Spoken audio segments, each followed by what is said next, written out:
Okay. So let me kind of explain what I just hinted out. So first up, you've got this assignment. And what you have here are the three types of graphs you will see most often in this class. A straight linear relationship, an inverse relationship, and then direct with like a quadratic function. Okay? Those are the three that you will see most often. And of those, the first one and the third one, the direct and direct with the square root, those are the two that you will see most often in this class, without fail. All right, so let me kind of get you through what I want done. By the way, up here on the title, because I have it printed out, I couldn't get the title on this thing. So call this thing like just graphing assignment. So when you send this thing in as a title, just put graphing assignment. Okay, so it would be like Allen 1 hyphen graphing assignment. Okay? So on number 1, you're going to draw a graph. So I've given you all a sheet of graph paper, and on your sheet of graph paper, you just have to draw 2 graphs for this assignment. And if you want, you can just split this in half. The graphs, the numbers aren't that big, so you can just make them all fit on a scale. So the first thing you do is you're going to graph force, and you're going to graph acceleration. Okay? Just like we just did before, you're going to put force on the x-axis here, and you're going to put acceleration on that. You got the numbers, figure out your scale, draw that. What's the independent variable? What's the dependent variable? Then based on the graph, what type of relationship exists? Let me give you a hint. It's going to be a direct relationship, and it's either going to be direct with a squared function, or it's going to be a direct linear function. That's why I said be specific. Just don't say, oh, as one gets bigger, the other one gets bigger. You want to really clarify that as either a linear or a quadratic. Now, when you get down to number 6, using dimensional analysis, determine the physical quantity represented by the slope of the graph. So on number 6, here's what I want. You're basically, on number 6, going to do this. You're going to say, oh, that's change in y over change in x. That's meters per second squared divided by kilograms, meters per second squared. The meters per second squared cancel out. You get 1 over kilograms. Okay, that's what I want in the dimensional analysis. So right here, this box right here, there's your answer to number 6. Then I'm going to ask you, what physical quantity does the slope represent? And if it had been kilograms, you would say it would represent mass.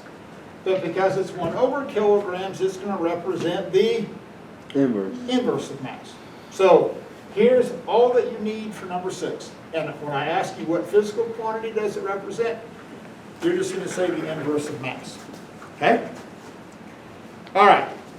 Now, then on the back side, you're going to calculate the slope. Okay? Y equals mx plus b. Then you're going to use that slope to calculate these values. Make sure that, don't be afraid to go back and look at your graph to make sure that these data points match up. Okay? Just saying. Now, when you get to number 12, you're going to have a graph of time and position from the bridge. So on number 12, anytime you do time, that goes on the x-axis, and then you're going to have position here in meters. So when you get to number 12, put time on the x-axis, put your position here. Time always goes on the x-axis, no exceptions. Position time graphs, velocity time graphs, acceleration time graphs. Time goes on the x-axis, no exceptions. That's where it always goes. And let me give you a hint. When you do this one, you should get like a quadratic function that should look something like this. Okay? So then you're going to have some questions to answer about that. When you get to number 15, I'm saying if it had been a linear function, but it's not, what does the slope represent? Keep in mind when you're answering number 12, this is an object that you have dropped, and it's speeding up as it falls. Okay. Now, on that last page for that assignment, you've got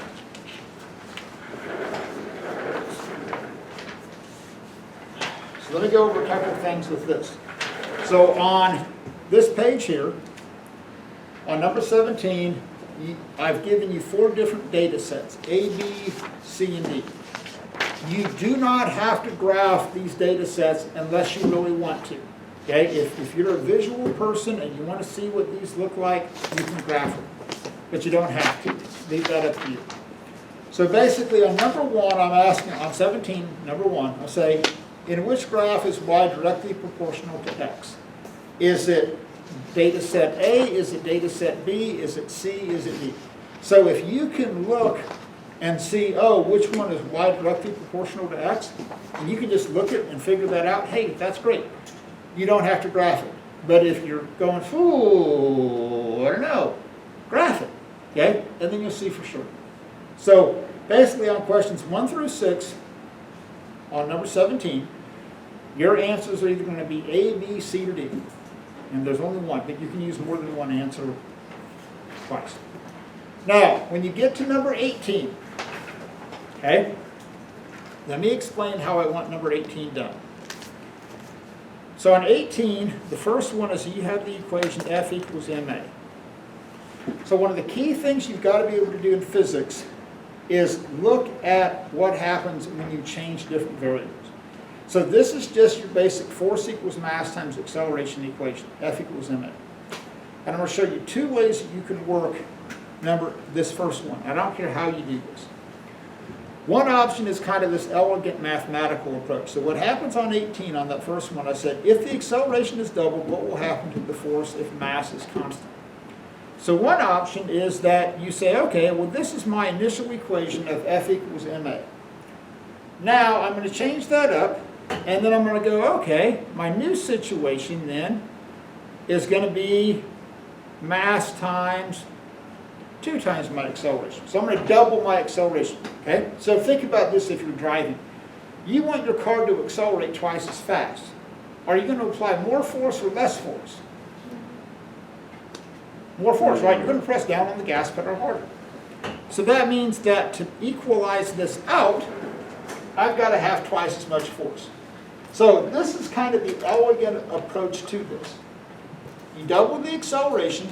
Oh, make that happen, that means I have to double the amount of force. Some people like that approach, okay?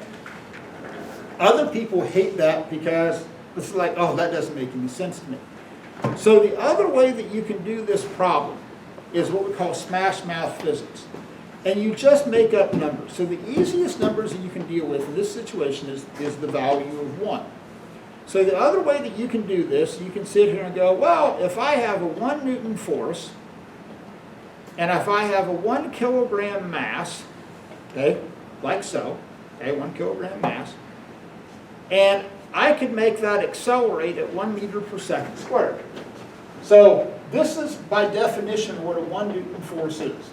The amount of force needed to take a 1 kilogram mass, okay, and make that accelerate at 1 meter per second squared. Okay, so this is 1 times 1 times 1, as simple as it gets. Then you change it, and you go, okay, well, I'm going to double the acceleration. Well, if I double the acceleration, I'm still going to have 1 kilogram, but then I'm going to multiply that by 2 meters per second squared. Well, guess what? That's going to require 2 kilograms meters per second squared. So if you like the smash mouth approach, then you go, oh, hey, I double my force. If I double my force, I double my acceleration. Okay, so that's the other way that you can approach this. You can either do it the elegant kind of mathematical way, or you can put in numbers. Now, where it gets a little bit more complicated is when you get down to like that first one, where you have like F equals mv squared over r. So this is the amount of force required to keep an object moving in a circle. Okay, this is what we call centripetal force. A planet, a car, a yo-yo, whatever it is, moving around in a circle. So this is mass. This is how fast it's going, and this is the radius. Okay, how far you are from the center. So again, on this one, I say if the velocity is doubled, what will happen to the force if mass and radius are constant? So the elegant approach would be, okay, I'm going to keep mass the same and I'm going to keep radius the same. I'm going to double the velocity, but that's going to get squared. So once I double that velocity and square it, what does that end up being? Well, 4v squared over r, right? So if this side goes up by a factor of 4, what has to happen to my force? Same thing. It has to go up by a factor of 4.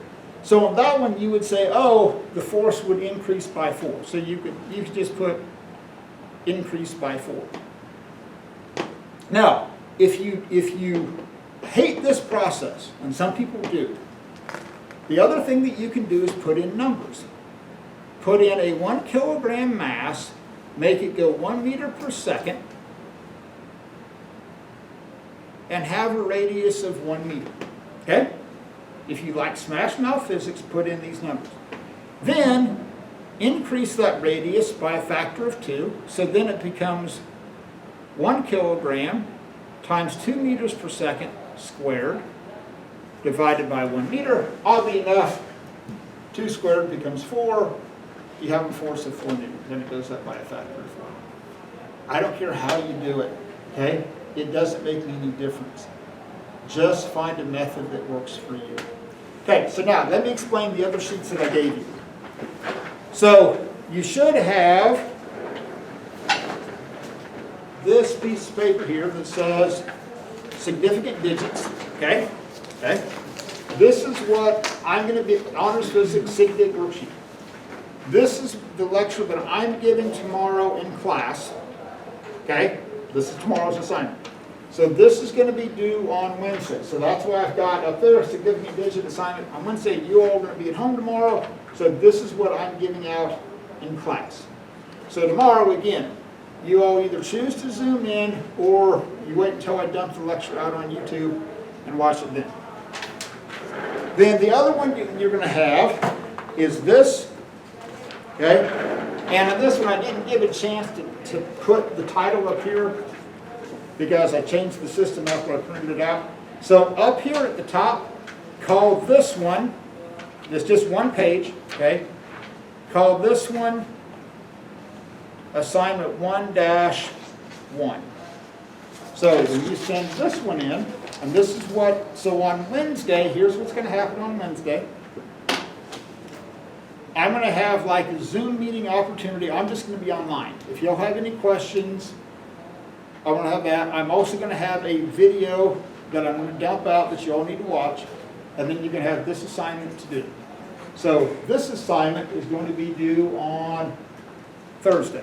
So here's what you've got. The graphing assignment, which I need tomorrow.